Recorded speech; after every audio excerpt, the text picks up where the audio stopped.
бүсгүй уран сайхны кино бол өөрөө яагаад энэ бүсгүй гэдэг дуунаас ихтэй байг бүсгүй гэдэг дуу бол зүгээр хурд хамтлагийн нэгэн хэсгийн нэг хуудас шүү дээ. Нэг дууны 200 гаруй бүтээлийн нэг хуудас нь. Нэг хуудасны сөхөхөд цаашаа энэ хурдын маш том ахуй амьдрал, өв соёл, түүх, замнал, Монгол эх орн, ижээ бүх зүйл харагдаж байгаа учраас төлөөлөл бүсгүй байхгүй. Тийм учраас энэ кинон дээр манай хурд хамтлагийн ялангуяа хөгжмийн саундтрак дээр хурд хамтлагийн хит туунуудыг дунд нь оруулаад ингээд хөгжмийн найруулгыг оруулаад ингээд бүсгүйг ингээд бүтээснээр.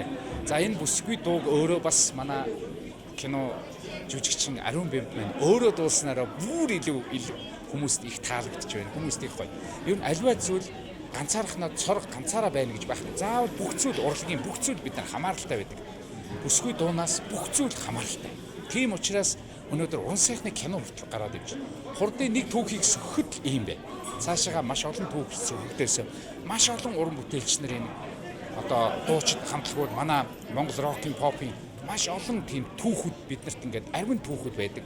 Хурд гэлтгүү бид нар түүхээ үлдээж явах хэрэгтэй.